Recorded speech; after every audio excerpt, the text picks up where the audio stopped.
Hello, everybody. Thanks for coming today. My name is Brian. I was Shirley's favorite son. She became my stepmom over many years, and I'm not wild about my stepbrothers, but in life we all got to take the good with the bad. You didn't know you're getting dinner and a show, right? Okay.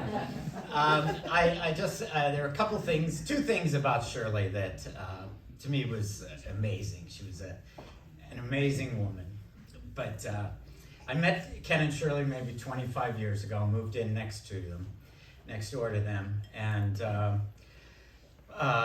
over the years, we became friends and went through many conversations together. And so one of the things I want to mention is I started taking Ken and Shirley over to the Salt Creek Grill.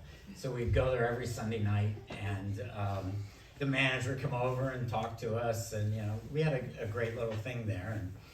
And every time we would go to eat, Shirley would look at the menu and she would say to me, "I'm going to have a damn hamburger." And that's because I would say, "Get something other than a damn hamburger."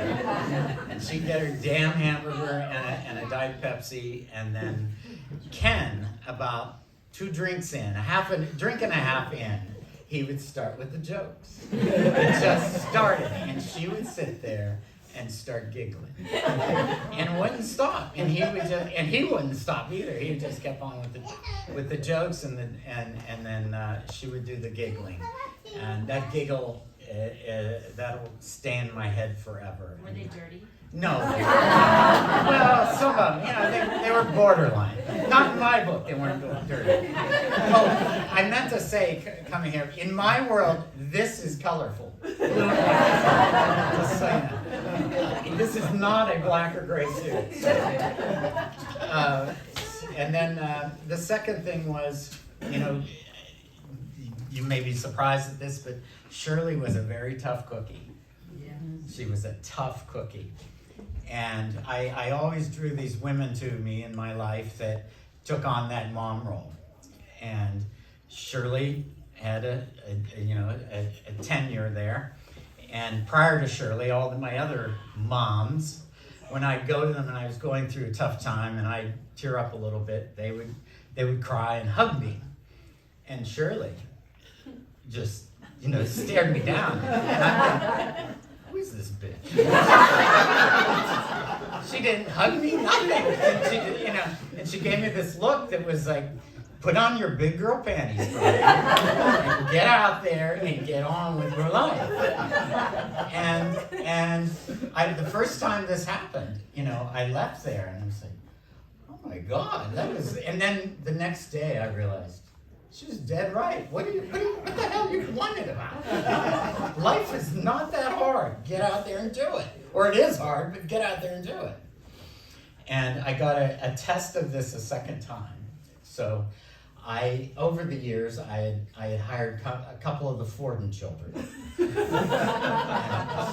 by the way, if any of you are parents in this room, I am more a parent than any of you will ever be. Because I have raised more 25-year-olds than any of you have ever done.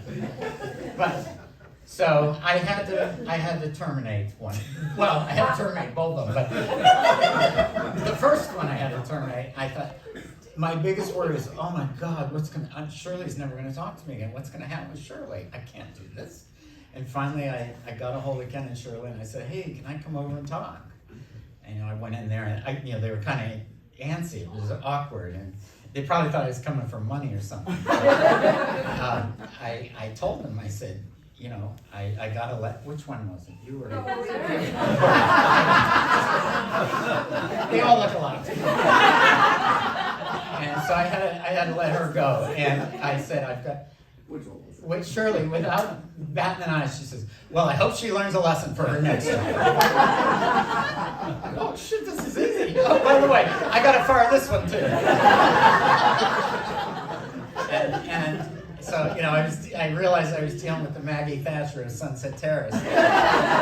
But she, even though she was an incredible woman, sweet, sweet lady, but she was tough, and she dealt with reality and going forward, and I'm so blessed to have her in my life, and the Fordens and everyone else here that I knew through them or through my neighborhood and everywhere.